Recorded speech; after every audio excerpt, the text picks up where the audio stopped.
We were told in the contract negotiation stage that it would take up to 6 months for the real ROI to kick in. We started making money 6 days into it, and we broke even, I think, 18 days after we started.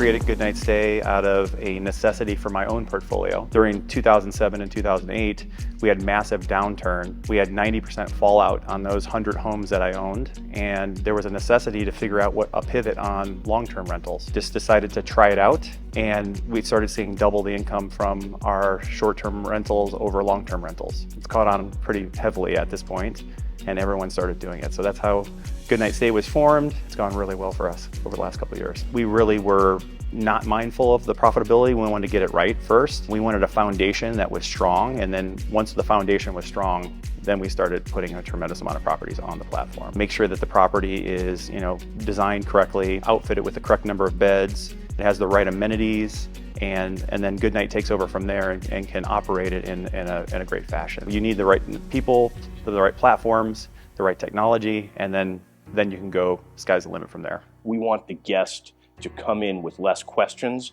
and we want to ease our team with the repetition of questions that they answer. Today I've got 18 different platforms that I use. We've got Streamline, which is our main platform for rentals and owners to be able to communicate. Streamline is where we keep the money, so that's the main one from there. Obviously we have Enso, which is a fantastic addition to the team, and a bunch of other subsidiaries. The features that Enso has, most other processors don't have. It allows us to communicate with our guests in a more consistent way, especially with the AI features, the automated messages, the guest book, and then providing them all their check-in instructions. The deciding factor, the way that our conversations went, the ability for my team and me to reach the Enso team at all hours of the day with random questions, comments, or challenges.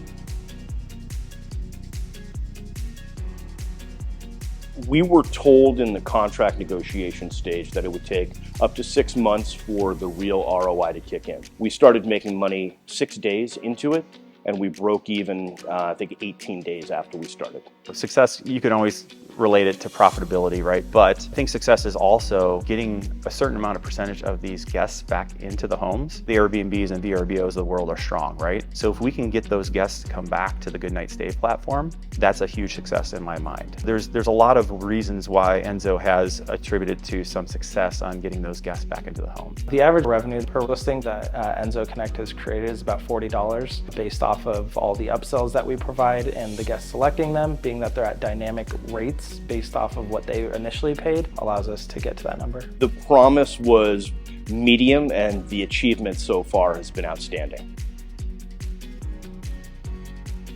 Enso has allowed me to create a couple of new revenue streams and track it with verified data. After they plan their vacation, they start to look for flights. And if the flights are earlier in the day, they want to get in early. We see about 2 upsells per guest, being early check-in and late checkout. In the Scottsdale market during the cooler months, being able to heat the pool is a huge thing. People don't want to swim in cold water, so being able to heat that up. And then we also have all of our upgrades that are on there as well with all of our partners.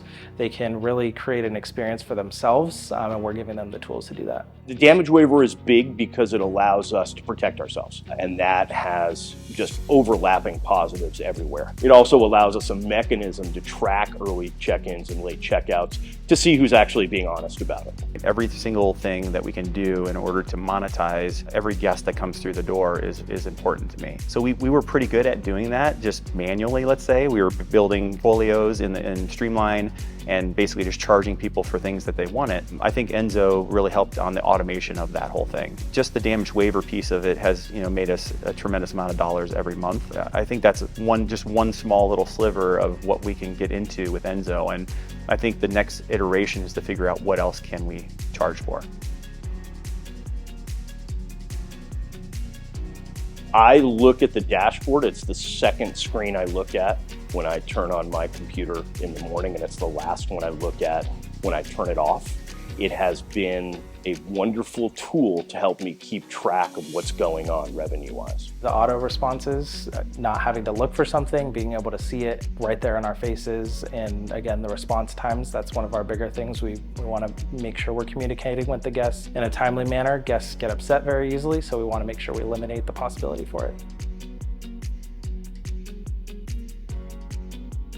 We're using AI the way it's designed in the system to be able to talk to guests without really being able to, or have the need to think too much. Being able to see those predicted responses, the team doesn't have to go and look for answers all the time. It's very clear what the answer is. Because it's the same answer to the same question the last 40 times at that particular unit. AI learns and answers for us, and we just take a look at it and hit send. And then again, the sentiment from the guests, and then seeing the response time, that's a huge thing for us. How fast we're responding, we try and aim for 10 to 15 minutes or less. We're able to track that a little bit better. We're going to go as heavy as possible in AI on every part of the business that we can. You can't go 100% in hospitality because there's a lot of people that want high touch and human touch. AI, where it can be used efficiently and thoughtfully, we will use it to its fullest degree.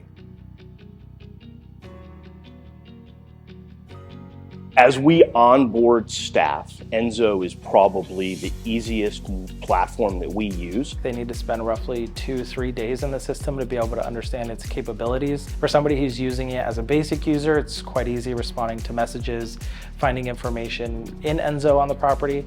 For somebody who's going to be setting things up, roughly 2 weeks to get kind of the basics done. Definitely a little bit more time, if they're going to be the person responsible for Enso for the entire company, but it's a fairly easy process. The second a property onboards with us, we can have their Enso Connect portion of their property up within a couple of seconds. After we select what property group they belong to, what check-in steps that we want them to follow, it's very easy to upload them and get them ready and live. Obviously more profitability because we're monetizing some of these items that they're buying. As we know, no one likes to talk to each other anymore, unfortunately. I'm a little bit old school. I like to pick up the phone and talk to people, but I think most people that are traveling with short-term rentals want to have a text message, they want to have an email. The communication aspect on the platform has grown. I think people feel that they can reach out easier and we can get back to them quicker in that fashion. So I think that's really what Enso Connect's been able to provide us to. I would definitely recommend Enso to any hospitality professional. Absolutely. Enso Connect's, helped us with all of our communications, streamlining processes, so I'd absolutely recommend it. I think that it's done a great job for us. What you have is a great platform, and I think that over the next coming years, you're only going to get better and better.